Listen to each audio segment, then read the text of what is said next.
So by popular demand, today I bring to you part 3 of the ugly side of beauty, which I'm outing a lot of companies for some of their ugly behavior and other ugly facts. So today I've got 4 brands I'm going to talk about. The first of them is DHC, a popular J Beauty brand. They make a cleansing oil, which is wonderful. Several other good products. However, the brand has a very controversial history, which some of you may know a little bit about. And it started a while ago, but this company has a long past of using racist monikers to describe Koreans. The chairman of DHC has really ignited this controversy, which started a while ago. The gentleman's name, Yoshinda, used a racial slur to describe Koreans in a post issued under his title to claim DHC supplements are superior to those by rival brands. This happened several years ago. However, it's reignited again because the same thing happened recently. They used a comment to slander ethnic Koreans on the company's official website. They also used derogative nicknames for the company that racists have used online to bash it for using ethnic Koreans in its commercials. They also uploaded a message that was dated November 2020, which didn't attract a lot of attention initially, but somebody on Twitter posted it, which made it go viral and more people heard about it. But basically there's a word CHON, which is a racial slur for Koreans, and DHC's chairman has used it multiple times. So the J Beauty brand is really going after Koreans, ethnic Koreans, Korean brands, in a way that, why not make your products great and have them sell that way? Why instead bash somebody for their ethnicity?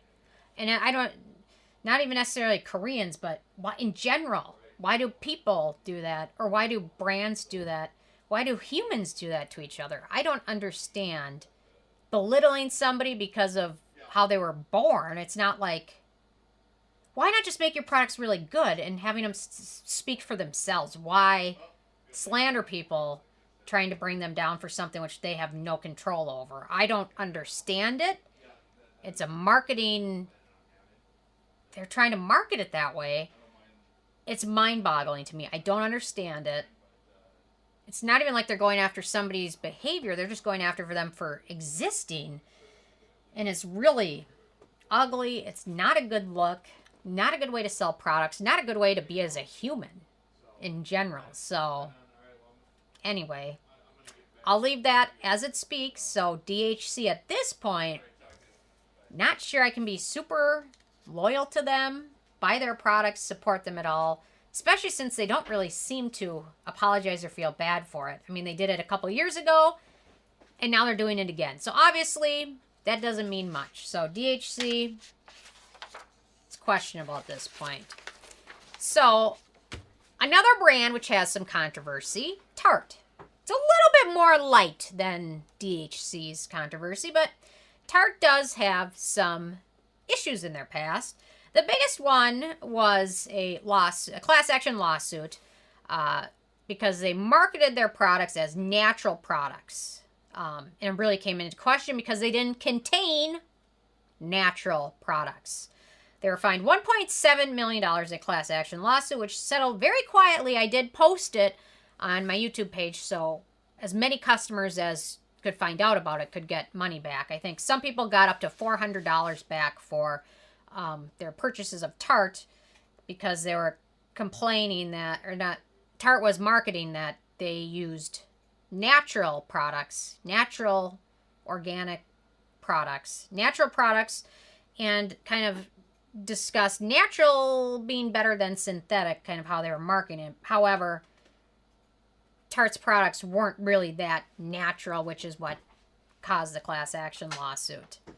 And Tarte really is marketing it because people generally, I guess, from what their research is, customers have a strong preference for natural products over those that contain synthetic ingredients because they believe natural ingredients are seen as better for one's health, better for the environment, and of higher quality than synthetic ingredients.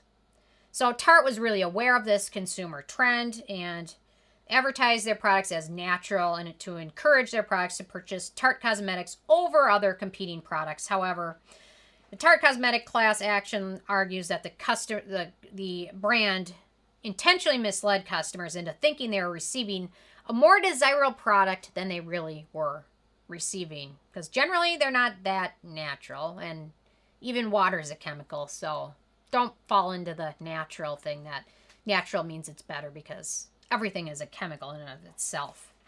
So that was a big controversy lawsuit, which was very, very quiet. And I hope everybody that was eligible to get their money back did. But so that was a big controversy. Another one, a lot of people found it distasteful, but this happened a couple of years ago. Travel with Tarte, they had a huge marketing campaign where they paid influencers to go on luxurious vacations on a private jet with Tarte and then post about it on their YouTube page or their influence page. I want to go. So they sent people to very exotic locations such as Bora Bora, Turks and Caicos, etc. on a private jet. And some people found this rather distasteful. And personally, in my opinion, if you have that much extra money, why don't you lower your price on your products? Or donate it to charity, or donate to a good cause, start a good cause, do something good with it versus taking a select handful of people on a vacation. My hunch with this is that Tarte's executives really wanted to go on a vacation themselves on a private jet. And this was the perfect way to get a free vacation and a tax write-off out of the whole thing. That's my thought. Some people at Tarte really just want a vacation for themselves, so this is a great idea. And they'll get to write it off on their taxes. That's my thought. I don't know. So, I just think if you have that much money laying around as a brand, lower your prices on your products, and then everyone can benefit. Or do a charity, or I don't know. Do something good with it instead of just going on a vacation. But okay. The next brand I want to talk about is Derma E. They are a brand that has been faced with their own lawsuits. This, again, another class of lawsuits where they're using the term natural to market the brand, saying natural is better than synthetic. That kind of seems to be a theme. So if you're a brand and you don't want to get sued, don't use the term marketing natural when you're not really that natural. Just don't do it, because somebody's going to be upset and sue you. It just seems to be over and over again. Another thing with Derma E, they also admitted to accidentally forgetting to include fragrance on a list of some of their products.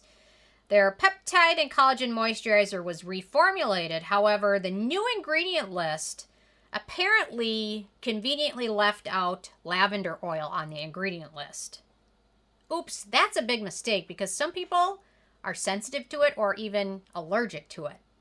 So that scam, I remember that happened because I had the moisturizer and I smelled it and I could smell fragrance in it, but I could not find any fragrance on the ingredient list. So I dove a little bit deeper, and it appeared that several other people had the same concern and issue. And apparently Derma E kind of just secretly snuck that away, and it's really went back in the memory bank and people forgot it. But I didn't. I remembered it because that bothered me.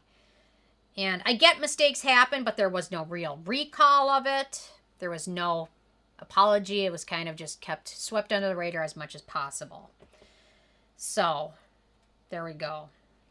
Another thing, Derma E, a lot of people think it's a small brand, and it started out as kind of a small brand. However, now they've been purchased by a large conglomerate of beauty brand owners called Topics Pharmaceuticals, which is a $20 billion company. So they're not really a small brand. So that happened a couple years ago. So if you think of Derma E as a small little brand, natural brand, they're more big business than you think. So not necessarily a ton of scandal, but not putting fragrance on the ingredient list when there's fragrance in there, in my opinion, is a major issue, and one I will not forget anytime soon.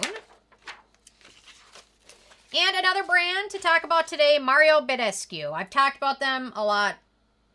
I can't quite get over their scandal, which was a big scandal. So they were sued by over 31 customers, which turned into a class action lawsuit regarding 2 products, their control cream and their healing cream, both of which you won't find on the market because they've been discontinued.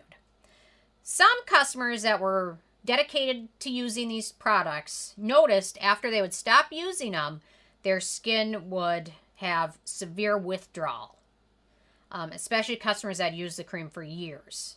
So they'd use it, stop using it for a week, and they would have severe issues.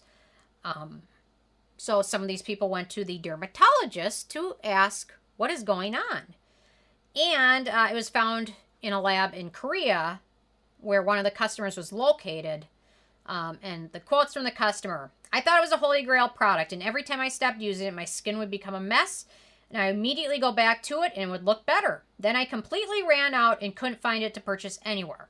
My skin quickly became a disaster. Red, bumpy, itchy, miserable rash all over. No wonder. It turns out the product contained undisclosed corticosteroids.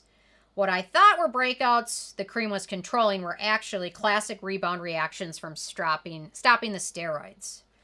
Another customer: "I suffered from massive steroid withdrawal symptoms, itchy, blotchy, even rash, and patch-like symptoms and hives. Classic steroid withdrawal symptoms. I'm now under the care of a dermatologist, and getting off of this is like weaning off any other toxic substance. It is difficult."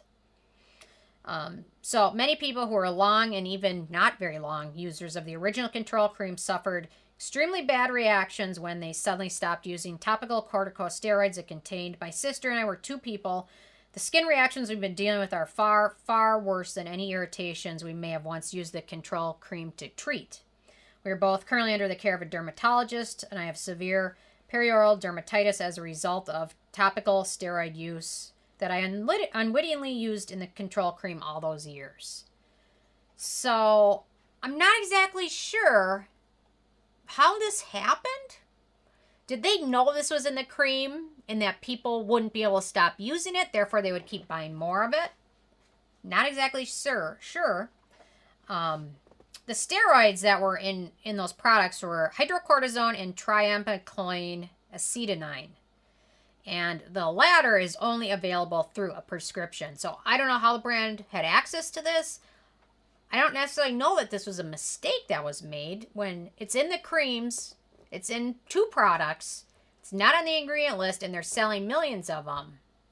I don't know if that was a mistake. I have a feeling it wasn't a mistake, and they knew exactly what they were doing. And to be honest, I'm really surprised this brand is still out there and exists after this, because people that were using this for years are going to spend months, if not years, trying to get their skin back into the condition it was. Steroids thin the skin.